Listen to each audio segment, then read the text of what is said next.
So, as you all know, I am Bert Ford, president of the International Chinese Snuff Bottle Society, for those who don't know me, or it's been too long since you've seen me. I say good morning, good afternoon, or good night to everyone.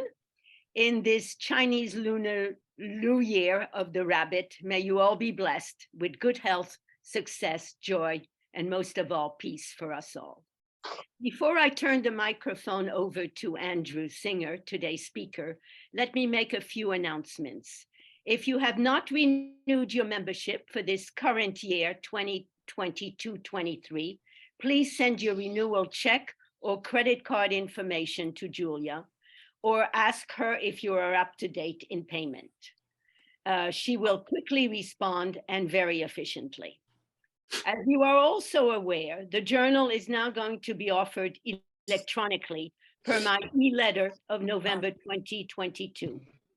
This online journal option already exists, as all members can access and read a digital version of each printed issue on our website, www.snuffbottlesociety.org, after signing in. Our commitment to a digital format enables ICSBS to promote and protect the environment as we pledge to reduce the number of printed journals. The digital issues, as always, will continue to maintain our very high quality standards of scholarship with articles and descriptions written by scholars and authors. As before, we will continue to translate into Chinese all scholarly articles, and it's incumbent upon us to move forward and become adaptable to changing times. Regarding this first digital issue, there is a slight delay in our initially targeted release date in getting out the journal. It will be out in early February, thanks to Claire, and you will receive a notice from Julia in your mailbox that it's available. If you wish a printed hard copy, it will be available gratis for this issue, but you must let Julia know of your intention. In the future, it will be printed and shipped for an additional charge. This is an exciting moment in the life of the society as we move forward, and I think you will agree after you've received and read the first issue. The Society's annual and board meetings will take place in Torrance, California. It's about 20 minutes from the LAX airport. The date for the meetings is Saturday, May 6th, with headquarters at the Miyako Hotel in Torrance, California. Richard Liu is in charge of the program and has organized a visit to the Chen Museum in Torrance for Friday afternoon, May 5th, 2023. Many of you will remember this superb private museum we visited as a group during the LA convention.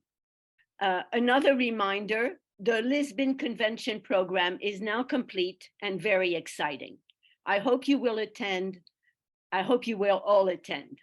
Susan Page, Bob Hall, and Laurence Soucy have just returned from Lisbon, where they selected the best 280 bottles from 900 at the Oriente Museum, plus a major display of European collectors' bottles at the Museo Madero et Alameda. You'll read all about that in the forthcoming spring journal about the convention.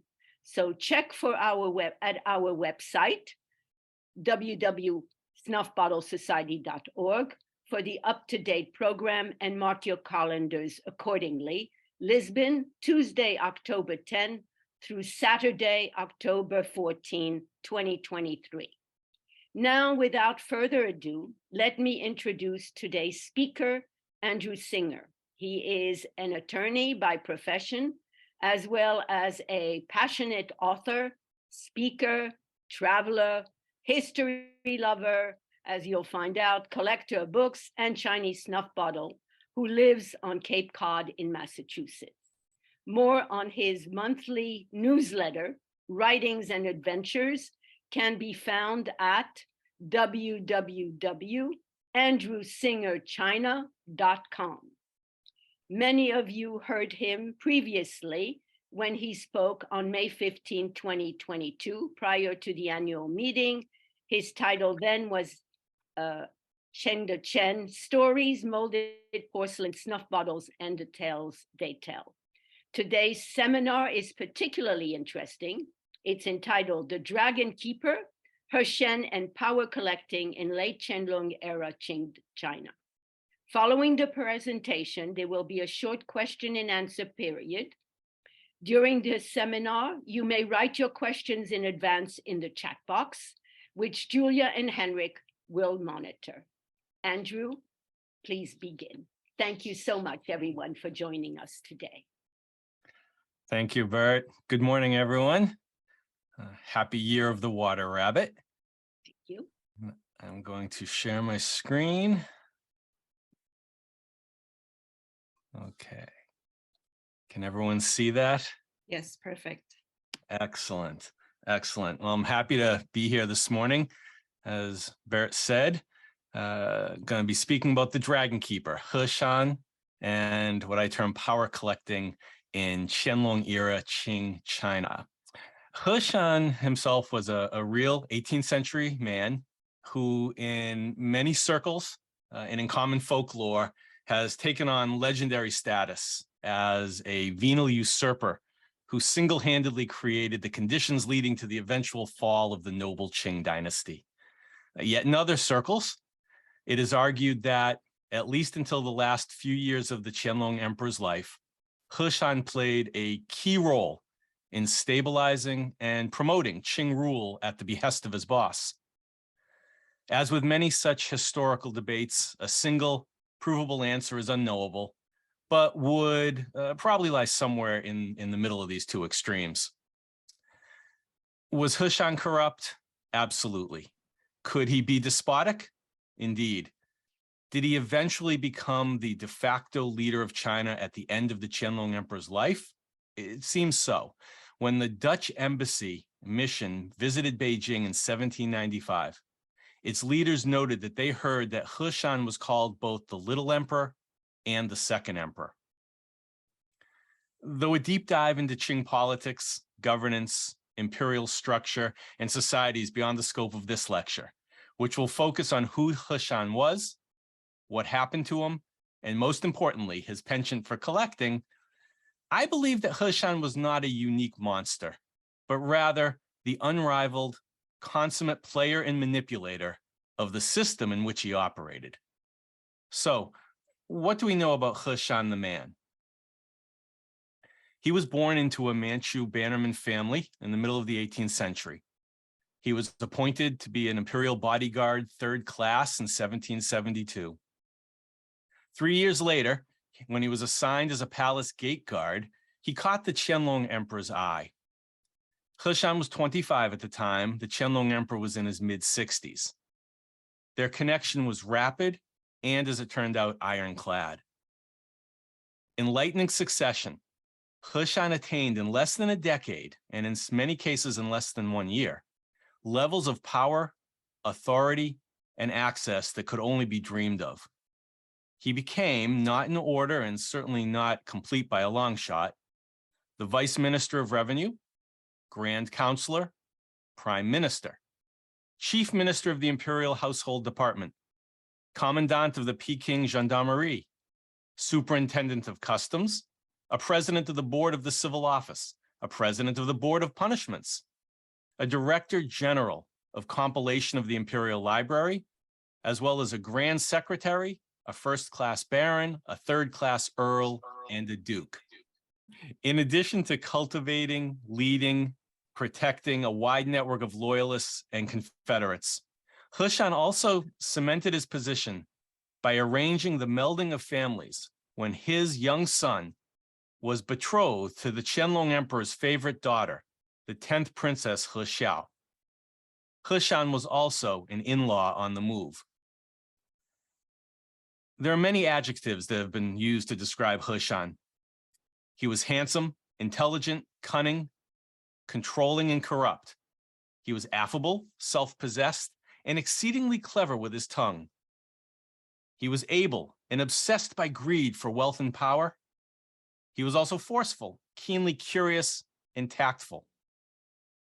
During the same 1795 Dutch mission, Heshen led its reception, and he was described by the Dutch as being kind and solicitous. During the 1793 Macartney mission, Lord Macartney wrote that Heshen paid us very great attention and displayed all the good breeding and politeness of an experienced courtier, though I am afraid I can already perceive that his heart is not with us. So the next question is, what happened to Heshen? If we believe the caption on this image, which is from a Chinese source on the left, this is the real image of Heshen. Whether it is or not, Heshen's end came quickly after that of his patron. The Qing Emperor, Qianlong's son, was in fact not doing nothing during the 4 years where he was serving as emperor under Heshen's yoke after Qianlong retired in 1795. He was preparing. He knew that Heshen would remain a threat to his rule even after his father died. Qianlong did die on February 7th, 1799. On February 12th, just 5 days later, Heshen was arrested and turned over to the Board of Punishments. An imperial edict was issued on February 15th, setting out 20 crimes committed by Heshen. Among the 20 crimes, more than half dealt with abuses of privilege and power, political mismanagement, deficiencies of protocol, and affronts to the imperial system itself. The remainder dealt specifically with graft and corruption. Of the latter, Heshen was accused of appropriating the expensive and rare imperial Nanmu wood to build many of his apartments and designing the same in an overtly imperial manner. His collections of pearls and precious stones were said to exceed the value of those in the imperial possession. The Qing Emperor himself wrote that, quote, "The avarice by which Heshen appears to have been actuated and the corruption by which his wealth has been amassed cannot be equaled in the history of the preceding ages." Yet the most damning crime was Heshen's, quote, "base ingratitude with which he requited the gracious bounty of our imperial father, who, in his royal wisdom, would most certainly have withheld his favor and protection had anyone in the imperial court possessed the ability or inclination to present a timely accusation of this minister's offenses."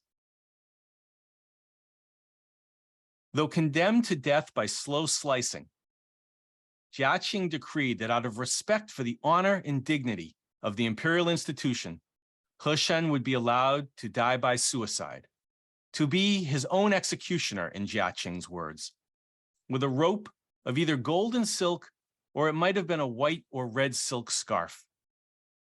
And in fact, Heshen was dead by February 22nd, only 2 weeks after the Qianlong Emperor died. That was rapid justice indeed, and had been set in motion by Qing years before. So everyone talks about Heshen's wealth. So what was it? We'll never know for sure. As you can see on this slide, the numbers are all over the place. The gross value of his estate may have been over 1 billion taels of silver, or maybe only 800 million, or 500 million, or 300 million. Some say it was under 4 million or 1 million. In some cases, the literature says that Heshen's wealth exceeded 15 years of Qing imperial annual income, while others said it was only 1/7 of the Qing imperial income. In addition to many hard assets, which we'll talk about briefly, he had a lot of currency. He had foreign currency, as you can see here. He had silver ingots. He had gold ingots. He also had precious stones.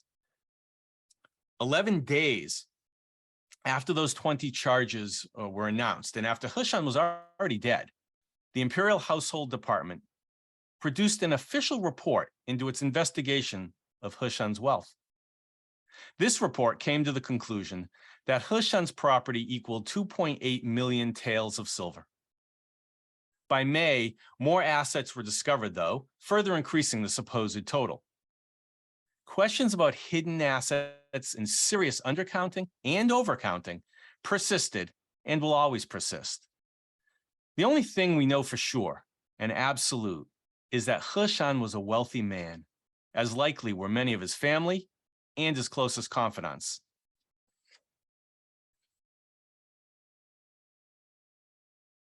Here we have an extensive list of Heshen's assets. He was said to own 8,000 acres of land, mansions and estates with 3,000 rooms, 25 gold and gemstone inlaid beds, 606 servants, a harem with 600 women, 80 vehicles, and in a capitalist splurge, 75 pawnbroker branches and 42 bank branches. The man was also in business for himself.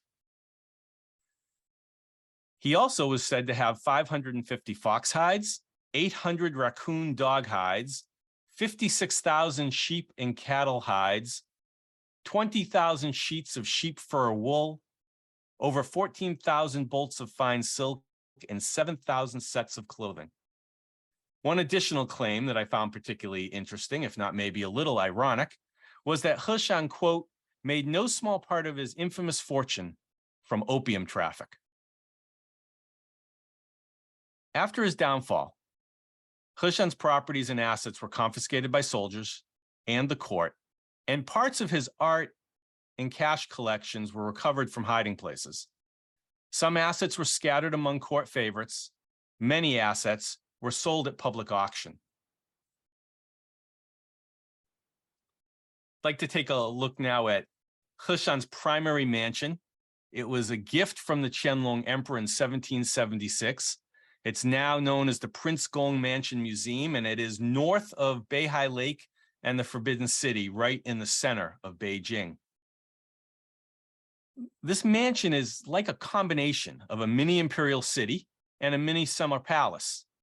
When actually although it was given to him allegedly by the Qianlong Emperor, you can see one of those crimes that Jia Qing mentioned is living a style that was very imperial. Well, you look at the map of this residence on the left, it looks very imperial. There were living quarters surrounded by man-made gardens, lakes, and hills. This site has good feng shui in balance with the feng shui of the Forbidden City. The latter sits on an earth dragon vein, and this property just north sits nearby on a water dragon vein. At this site, within the Miyundong Cave, it's a secret cloud cave, they found the Kangxi-era good fortune Fuzi stele, which is the image in this slide here. Now, this is an important artifact from the Qing dynasty, and it was reputed lost. No one was sure where it was. Well, it was discovered that it had been brought, and it's extremely heavy. It was brought from the Forbidden City to the mansion during Heshen's life, and it was placed in this secret cloud cave, and it's placed in such a way, as I understand it, that it's not really easy to get it out without destroying it, and so it still remains there to this day. Now, whether it was secreted away by Heshen illicitly, or whether maybe it was a gift by Qianlong to his favorite, is not known.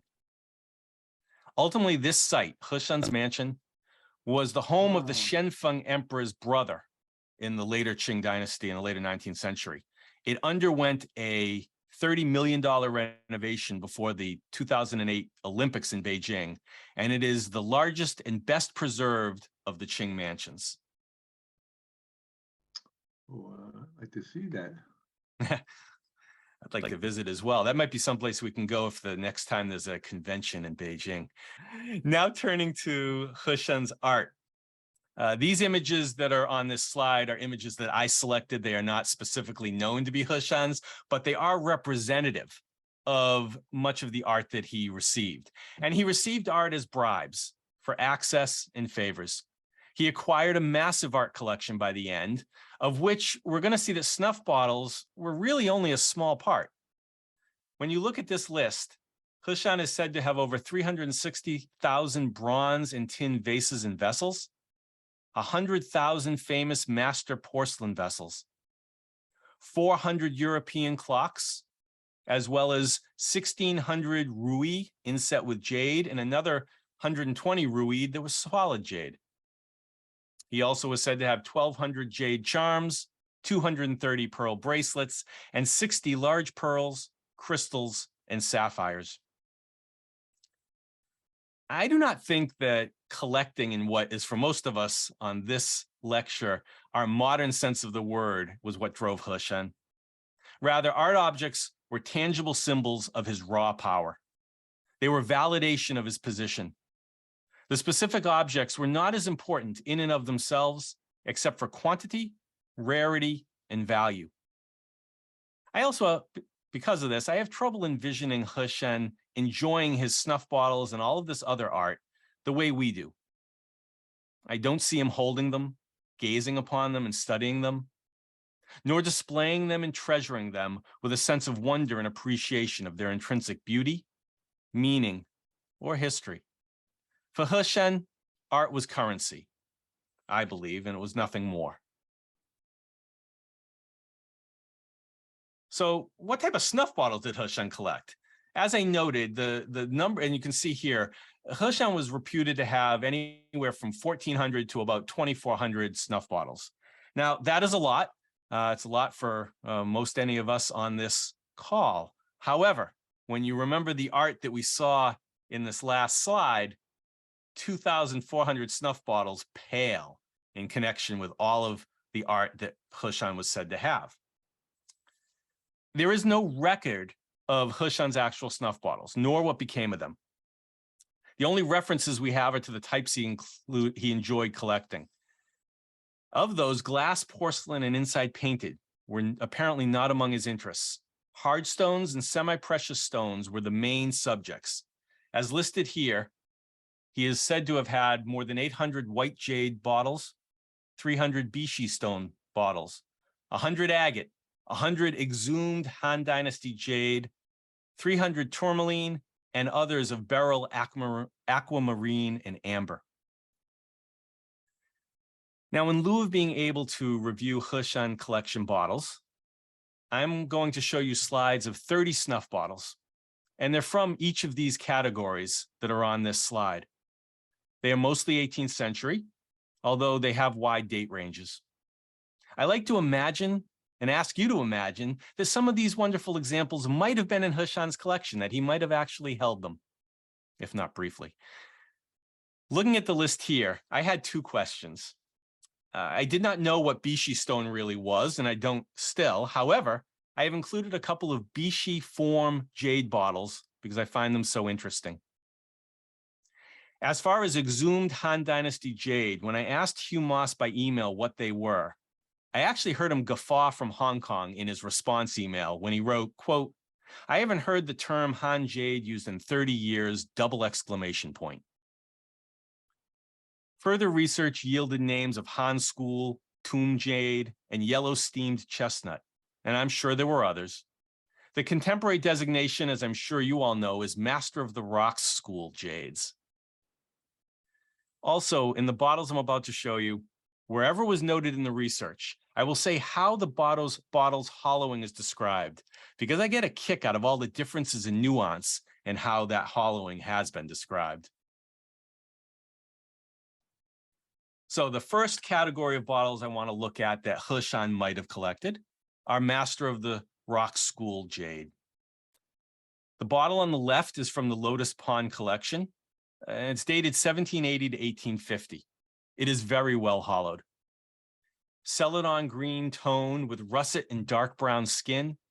The carving is full and lush, the skin being used admirably to bring the scene to life. There's a cameo on the side faced here, the main panel, showing a mountain scene. A master sits on a rock and is receiving a goose from an attendant. There are pine trees, banana trees, and linger. The scrolling clouds visible at the top and side continue on the reverse and partially obscure a coiling, scaly dragon flying among the clouds. The sides are carved with formalized archaistic dragons. The bottle on the right is from the Block collection, also Master of the Rock School, and it's dated 1740 to 1850. It is well hollowed. Of a yellowish green color, has deep dark brown skin. The main panel is carved here with a rocky scene depicting two of the noble four professions. In the center, a scholar holds an open book while riding a buffalo away from a pavilion perched high in a mountain. At the bottom, a farmer carries a plow over his shoulder, and he's walking in the opposite direction of the scholar. A pine tree grows from a cliffside, and a linger grows from a nearby rock formation. The reverse side of this bottle is an uncarved pale yellow. The sides are carved with mask and ring tautia handles. I particularly like the bottle on the left, the Lotus Pond bottle. It is so exquisitely carved.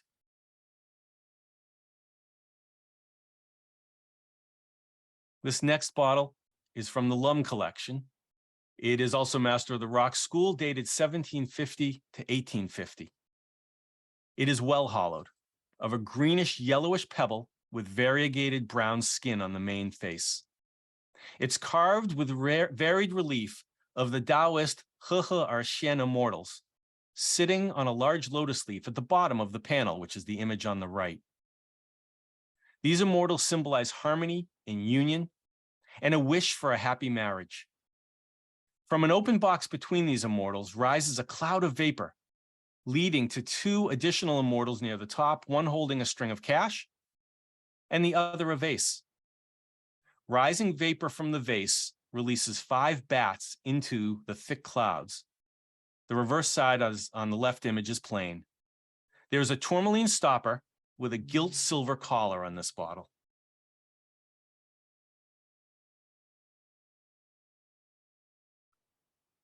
This next bottle, transitioning to other jades, is also from the Lum collection. It is attributed to the Beijing Palace workshops and is dated 1736 to 1795, the Qianlong-Era reign. It is a reddish brown nephrite carved in a double gourd form with a loose ring around the center. And there are small carved bats at the top of each shoulder. Gourds are said to embody both heaven and earth. They contain spiritual energy that wards off evil spirits. Li Tieguai, a Taoist immortal and master magician, carries a gourd filled with pills for healing the sick as his treasure. On this bottle, what I most enjoy is that center ring that wraps the narrow center. The great skill it took to carve this ring so perfectly that it can just freely rotate around the bottle is just wonderful.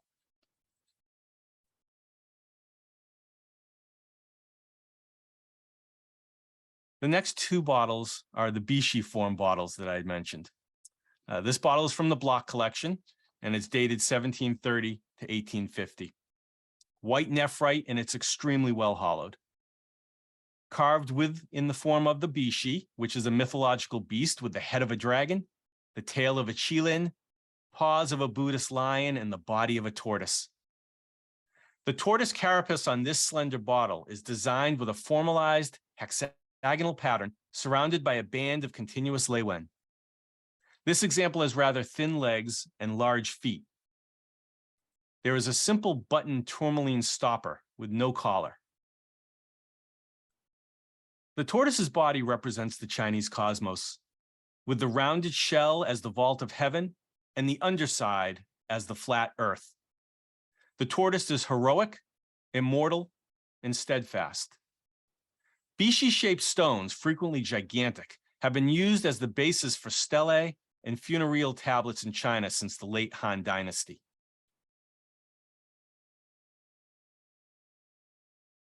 Here we have another Bishi form bottle, but very different from the one before.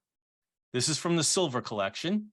It is attributed to the Imperial Jade Workshops and is dated 1760 to 1800. It is black and white nephrite carved again in the Bishi form. As with the Block bottle, this is a female Bishi with a pair of antlers. The male has only one antler. This bottle is also rounder, fuller than the Block example.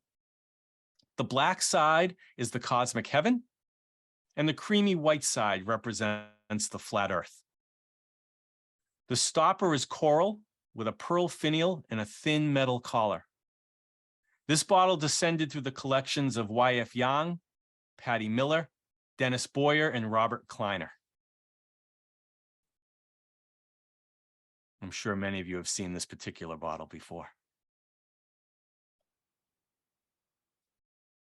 Now moving on to just about a dozen bottles that are white jade, some pure white, some creamy white, excuse me. And these are probably from the list what was mostly collected by Heshen, the bottles that he most favored. And here we have two bottles from the block collection. Both nephrite. The bottle on the left is a peony, possibly imperial, dated 1760 to 1810. The bottle on the right is a lotus, possibly imperial as well, dated 1740 to 1820. The bottle on the left, the peony, is very well hollowed, has a matte finish, and it's carved with an overall design of overlapping petals. The foot consists of a Hindustan-style inverted flower head with similar petals, and that's the smaller image in the center top of this slide. According to the literature, this peony is distinguished from a lotus due to its softer petal tips and the lines of the plant being of a different design. The stopper is glass with a vinyl collar. The bottle on the right, the lotus, is well hollowed, deeply carved, and it has a design that is not only that of a lotus form, but also with the surface of a tight formalized lotus leaves emerging from a lotus stem at the foot. The stopper is tourmaline with a vinyl collar. I really like the way these two bottles look next to each other. You can compare them looking at the differences between a peony and a lotus. I just think they're very beautiful.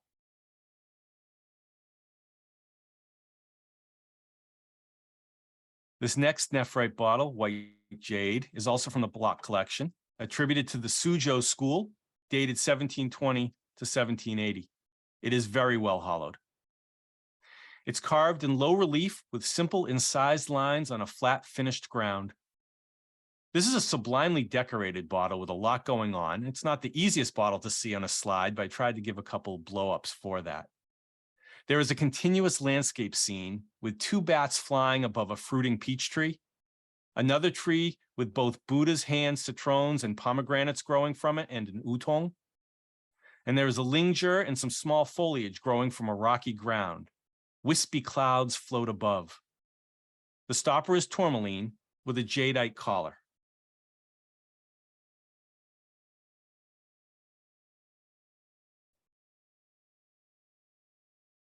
Here we have two other white jade bottles, also from the block collection. The bottle on the left is dated 1730 to 1860. It is extremely well hollowed. It's incised on each side with repeated series of raised show long life characters in highly formalized seal script. The characters are partially covered with a faint brocade in a loosely tied knot with diaper pattern of interlocking oval petals bordered by leywen bands. The stopper is tourmaline with chalcedony, finial, and jadeite collar. And the bottle on the right is known as the Cusson's eggshell jade. It is dated 1730 to 1840. Now, this bottle is described as being incredibly well hollowed. So the bottle on the left is extremely well hollowed. This bottle is incredibly well hollowed. And according to the Moss commentary on the eggshell bottle on the right, it may be, quote, the most thinly hollowed example of a bottle known, and that the extreme thinness accentuates the finely dappled and fibrous nature of the jade stone. The pure snow white of this bottle on the right is simple, understated, and elegant. The coral stopper with a chur-dragon complements the pure white of the stone. These next two nephrite bottles are both from the Lum collection. Both also from the 18th century. The one on the left is well hollowed. It's of a round, flattened shape and carved also with 100 show longevity characters. There is a coral stopper with a vinyl collar. This design of the show characters is often used to present birthday wishes for a long life to the recipient. The bottle on the right is attributed to the Imperial Workshops. It is a flattened melon shape, has a creamy white stone that's incised with simple panels. The coral stopper has a vinyl collar, as with the bottle on the left, just a different color. Melons have many seeds, and thus this bottle symbolizes having a large number of male descendants.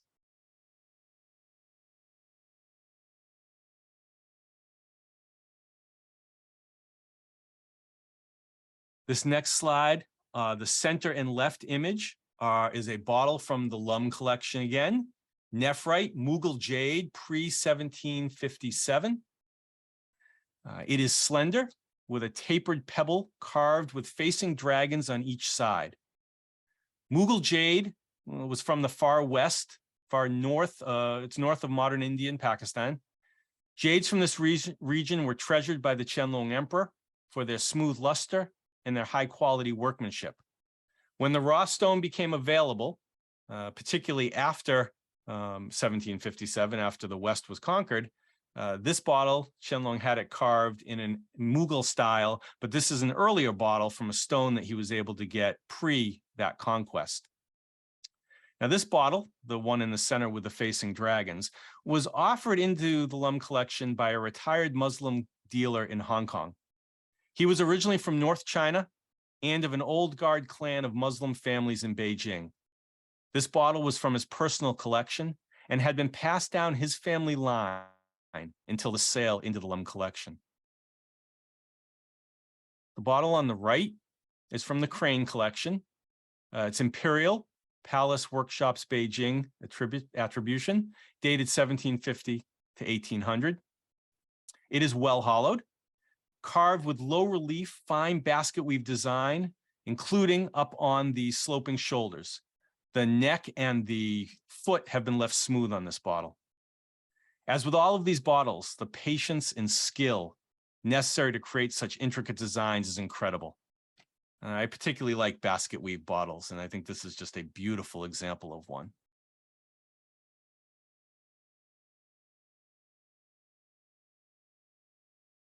These two white form nephrite bottles, the one on the left is from the Lum collection, dated 1760 to 1800. It is prominently carved in a peach form with an irregular ovoid shape, and the leaves fall from the sides.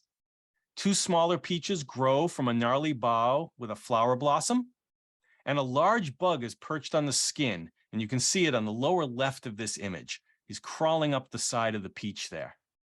There is a small button stopper at the top end for the top of the peach itself. The bottle on the right is from the Lotus Pond collection.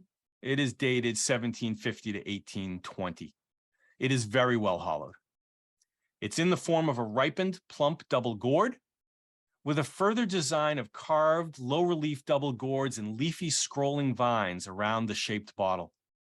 The feet are also fashioned as double gourds. This bottle has a coral stopper.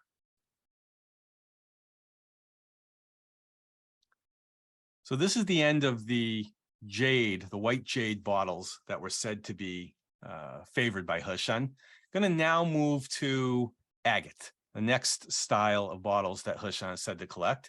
This bottle is from the Block collection. It's an ink play agate attributed to the official school, dated 1760 to 1860. It is very well hollowed, and it's carved in low relief and incised decoration. The natural markings are accentuated and carved with a scene of 4 ducks and 2 small fish in a lotus pond.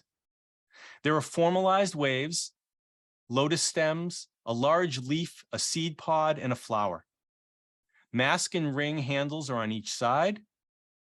The stopper is crystal with a thin sliver of pink glass glued beneath it to imitate tourmaline. There is also a silver collar chased with a continuous simplified Leeuwen design.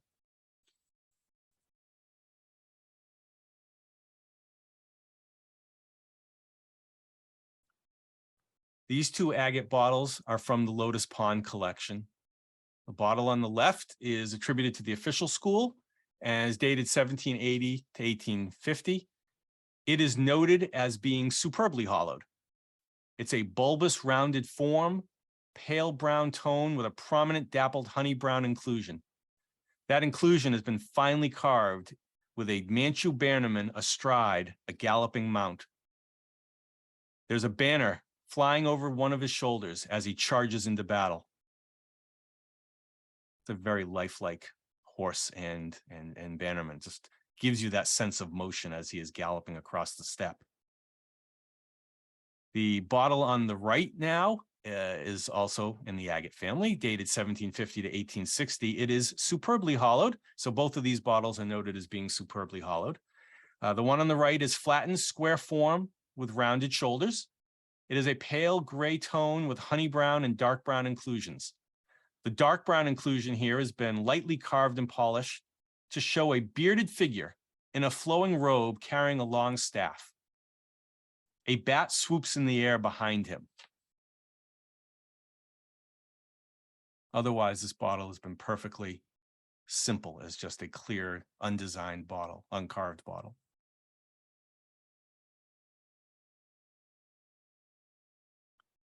These next two agate bottles are also from the Block collection. The eyeball agate bottle on the left is attributed to possibly being the official school, dated 1760 to 1860. It is adequately hollowed. It's carved with 6 cranes, a mature pine tree, and a tall rocky outcrop. It utilizes the natural stone with the eyes of each crane made up of tiny red dot enclosed within a small circle of gray and then in turn ringed in white. The green skin is incised to form the clusters of pine needles on the tree. The stopper is coral with a gilt bronze collar. The 6 cranes on this bottle are a longevity rebus for 六合同春. The whole world shares in springtime plenty. The bottle on the right is attributed as being possibly imperial, dated 1770 to 1850. It is well hollowed, carved with a simpler basket weave pattern. The stopper here is tourmaline with a silver collar.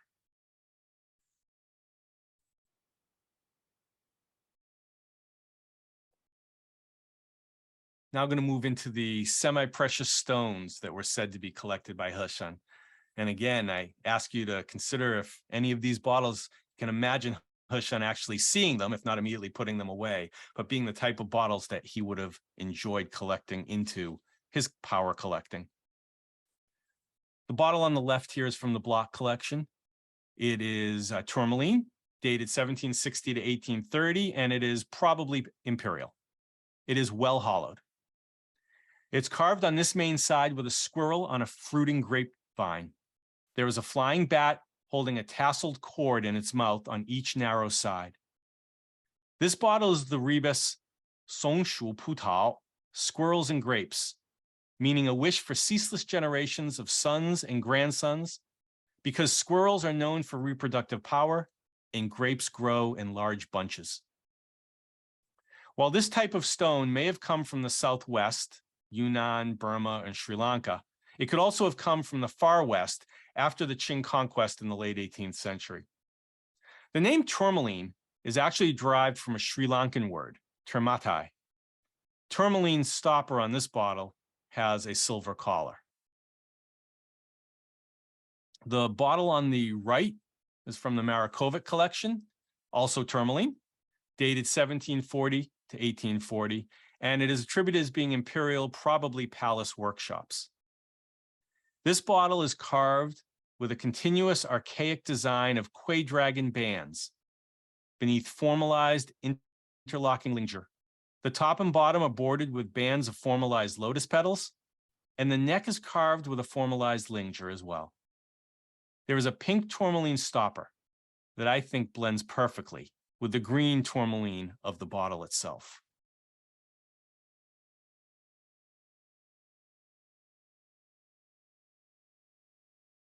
Staying with the semi-precious stone subject matter of these bottles, the bottle on the left is from the Block collection, amethyst and brown crystal, and it's dated 1740 to 1850. This is noted as being a rare quartz bottle that naturally combines the amethyst and black crystal with black needle tourmaline inclusions. This bottle is well hollowed, and it's carved into the form of a cicada, symbolizing rebirth. The tourmaline needles are in the stylized wings. The bulging head and the unique stopper are attention grabbers. When you look at this bottle on the left, looks like you're looking at the face of, I know it's a cicada, but it kind of looks like a frog to me as you're looking at that big face. Very definitely an attention grabber. Jade cicadas themselves eventually also became seen as symbols of immortality as well as an integrity. So this is a crystal version of that. The bottle on the right is from the Water Pine and Stone Retreat collection. It's amethyst, dated 1740 to 1840. Imperial attribution, probably palace workshops. This bottle has excellent hollowing. With a wide mouth, there's a transparent pale purple that is suffused with spume-like flaws that give the bottle character and intrigue. There is a tourmaline stopper with a gilt silver collar.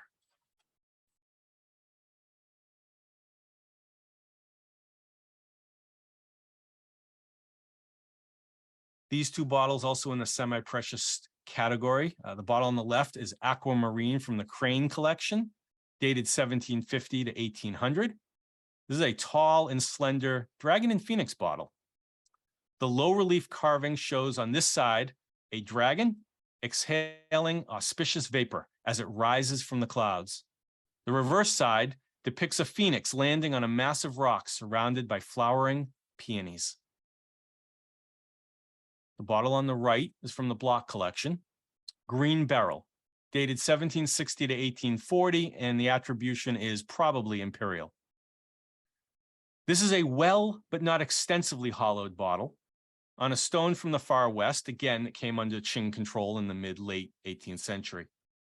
It is carved with two hornless chur dragons, one on the main face blowing forth a stream of vapor. The vapor, which is depicted as formalized clouds above a small rock formation with a clump of grass and a linger, incorporates a yellow flaw running through the stone into the design. And if you look closely at this picture, you can see the yellow running vertically, mostly, kind of on the right-hand side, right quarter of that bottle. The stopper is tourmaline, and it has a gilt silver collar.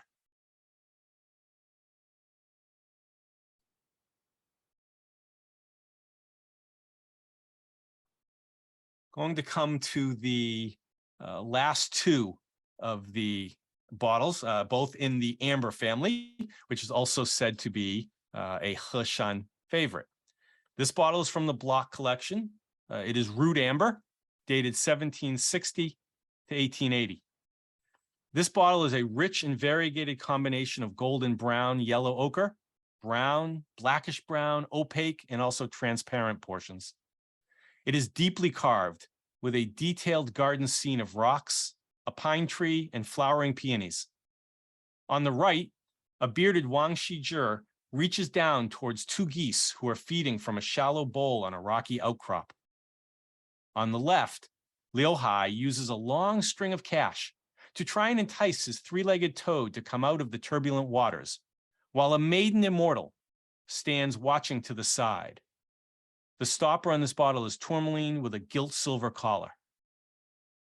What I like most on this, if you look at that maiden on the center image, she looks to have been carved from clear portion or translucent portion of the amber itself.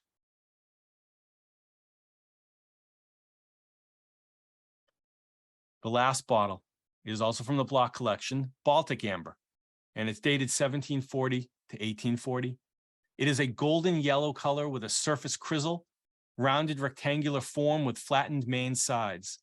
The stopper is translucent, variegated golden yellow amber with a jadeite finial and a black vinyl collar.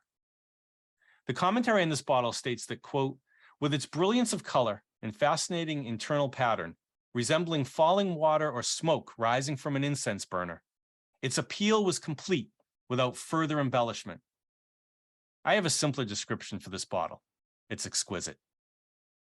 Amber is 琥珀色 in Chinese. Though it in reality is fossilized pine tree resin, it is also imbued with greater meaning in Chinese culture. The hu part of 琥珀色 means a jade object in the form of a tiger. Amber is known as tiger's soul because with its dying glance, a tiger's spirit is said to transform into the waxy amber material. Another tale holds that when the blood of a dragon goes into the ground, it too becomes amber. Amber is a powerful material in Chinese culture, and thus also in Chinese art, and thus also a bottle that I think would have been very collectible and desirable by Heshen. Thank you very much. I appreciate speaking with you all. Thank you, Andrew, for a fascinating presentation. I turn the screen over to Henrik and Julia, who will proceed on the question and answer period. Yes, it's awesome that so many people are here. I think we made a record today. We have 35 right now. We were 36 at some point, so that's great. Feel free. I don't have any questions in the chat, so if you have a question, please go ahead and ask. Yes, well, I have a comment. I spent a wonderful day in Prince Gung's mansion some years ago. I had been in Taipei at the National Museum, and the Nationalists took the furnishings out of the house, and the furniture was all on display there. And I found out then that the house survived the Cultural Revolution. So the next time I was in Beijing, I had a national guide with two other people that I met only on the trip, and I told them that they were going to the Temple of Heaven, and I told them, I said, well, I'm going to try to find Prince Gung's mansion. I want to visit it.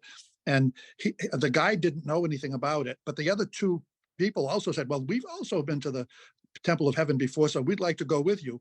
He checked in and found out that he could take us there instead of taking us to the Temple of Heaven. And they were filming a movie about the Dowager Empress, and so there were hundreds of actors there in costume, which sort of added to it all. But I found out that it survived the Cultural Revolution because it shared a wall with Madame Sun Yat-sen's home. And some cultural revolutionaries were trying to get at her. And Zhou Enlai and Mao decided to seal off the Prince Gung's mansion. It was easy to seal up the wall and then open a door between her home and the mansion so that she could walk and take the air without being exposed to capture by revolutionaries. So but it's a wonderful sight. If you get a chance to see it, if you haven't already, it's magnificent. That is terrific. I haven't seen it. I'd love to. I think I wonder if that connection to the old Sun Yat, to her mansion's still there. No, the connection's not there, but you can see the top of her house over the wall. We'll plan on it next time we have a convention in Beijing. Just remind me. I would like to welcome a new member. His name is Michael Lupo. I hope you don't mind me calling you out. Hi. Would you like to unmute yourself? And I see in your background something that might or might not be snuff bottles. Hi. No, those are actually just toys. My snuff bottles are upstairs. Oh, okay. It looked like the lid cabinet. It looked like it could be. Yeah, I'm a collector of a lot of things. I think many people are. So yeah. welcome. I'm glad you're joining us. That is awesome. Thank you for having me. Anyone else has a question? Yeah, I have a question. Caroline first. Andrew, I think that maybe during the time of Heshen was alive, there were not any inside painted bottles, maybe. Because it was too early? Or maybe Joey can say something about that, or Claire? I am not going to be an expert on that. When did Heshen die? What date did he die? After the death of the Qianlong Emperor in 1799? It was also 1799, just 2 weeks later. All right. Well, suppose that Y.F. Yang of blessed memory had a snuff bottle dated to, I think, the third year of the Qing Emperor, which would have been 1797 or 1798. But that was the earliest known inside painted snuff bottle that I've ever heard of. Usually they're dated, they're reckoned to be dated from circa 1800 to 1814 with Ganshuan Wen, and there was another artist. They would have been very rare if there were any. But who knows? Rebecca, you have a question? Hi, yes. Good morning or good afternoon, Hi. depends on where you are. Hi. My question is that it seems that we didn't see any enamel or glass in this connection. So, any particular reasons? Because I would imagine during that time frame, glass and enamel probably would be, considered as quite prestiged.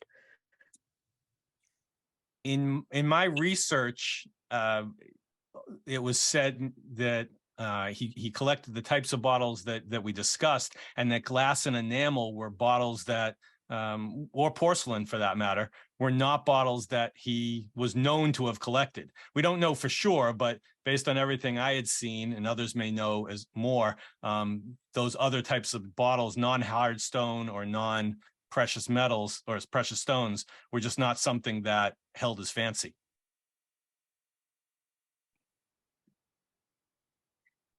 Chris? Yeah, did you have a- could I say something about that? Sure. Please.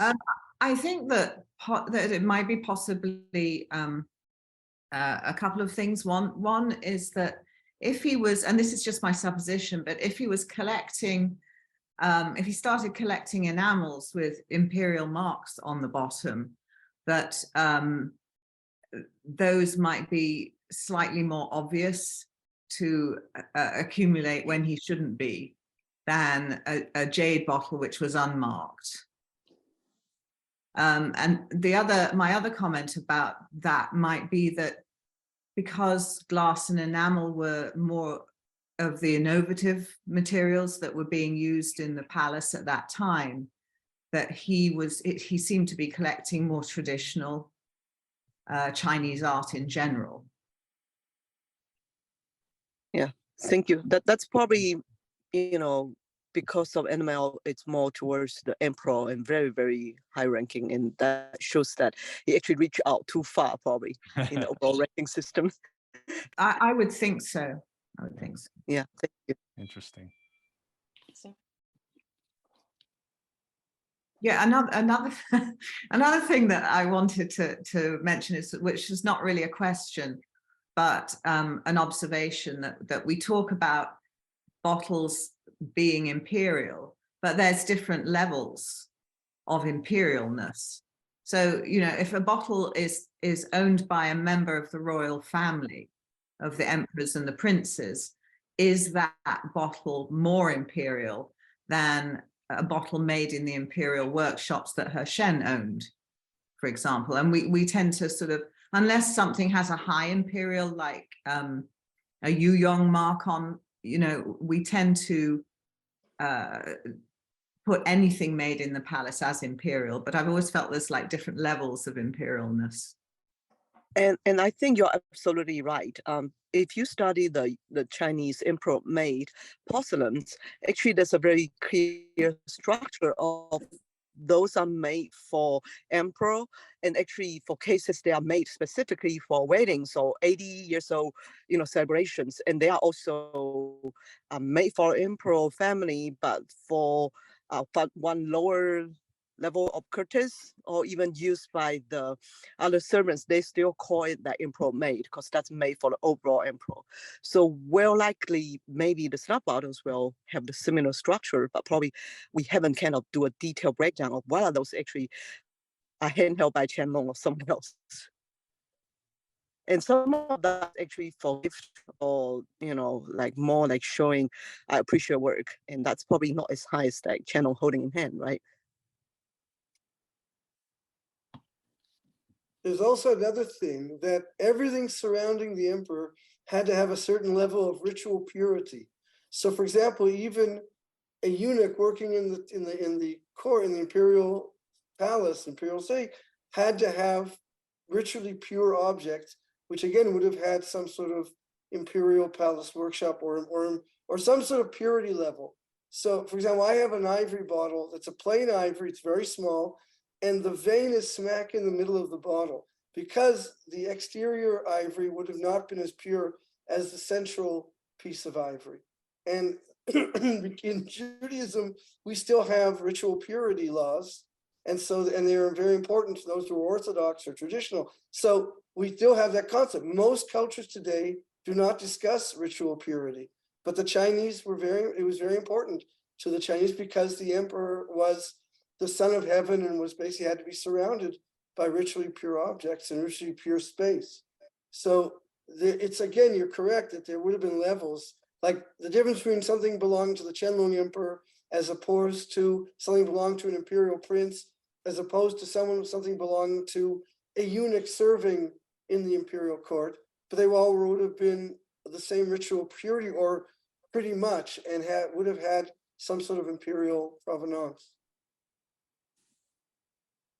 By the way, one thing that also drives me crazy is when people say the Emperor Qianlong, there's no such thing as the Emperor Qianlong or the Emperor Kangxi. It's the Kangxi Emperor or the Qianlong Emperor because it's a reign title. It's not his actual name. But even in articles in the journal, I've noticed sometimes that and I don't remember, don't pin me down on which ones, but there have been articles that have talked about the Emperor Qianlong or the Emperor Kangxi, and that's totally wrong. Just like the Showa Emperor, Hirohito, he was the Showa Emperor. He was not Emperor Showa. But I don't know whoever's writing. I don't know, Andrew. I didn't see what you've written. If you've ever done it, do you write down the Emperor Qianlong or the Qianlong Emperor? I usually put emperor after, so Kangxi or Jiaqing Emperor. Good man. Great. Can't say I've never made a mistake, but I usually No, do. I haven't noticed in years a mistake, but there have been certain people, and they don't seem to get that Qianlong was not his name; it was his reign title. Or Kangxi, it was the Kangxi Emperor. I mean, I'm using Kangxi, but it's actually the Kangxi Emperor, or the Qianlong Emperor, the Yuzheng Emperor. Well, that would also be in Chinese because you say Qianlong Huangdi, Kangxi Huangdi. You say the emperor comes after the reign name. Yeah. Chris Simpson, you have a question? Yeah, thank you. Fascinating presentation. Thank you very much. Very interesting. Where did you get your information about Heshen, and where do you think he kept his bottles? Where did he hide them? Do you have any idea? No. Well, a lot of the research I did was from a lot of the snuff bottle books I have, like the J&J collection and some of the other books in my collection. Online, things I found several resources in Chinese. I'm not sure I believe them all that much because they tended to be a little bit more like on the gossipy side.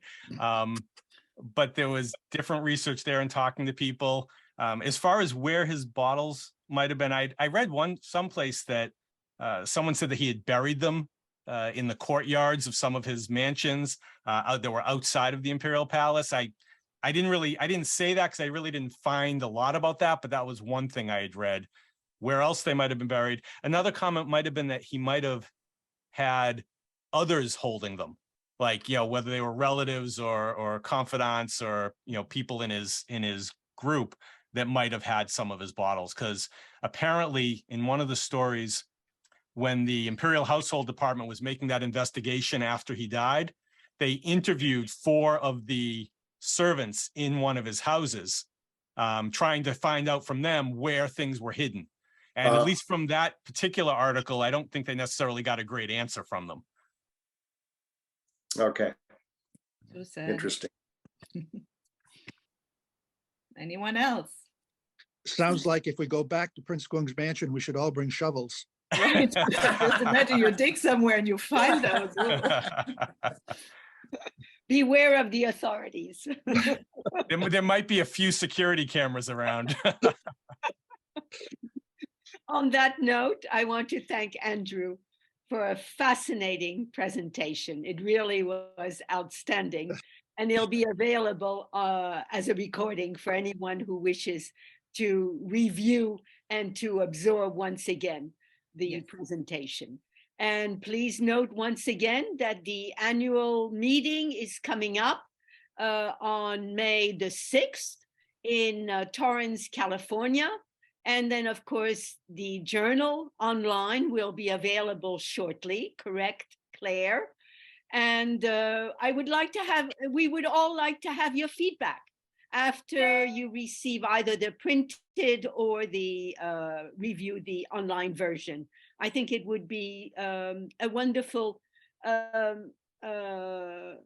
interesting commentary by all the members to have your perceptions of that. And the convention will be in Lisbon, and I will be writing for the spring issue a complete program, blow by blow, and it's going to be terrific. So mark your calendars, October 10th to the 14th, 2023, and look forward to seeing you in person or via Zoom soon. And take good care, and do not hesitate to send an email to headquarters or to myself if you have any questions and so on. Again, thank you, Andrew. A fascinating, very much. wonderful presentation. Thank you, Andrew. Bye to Thank you. everyone.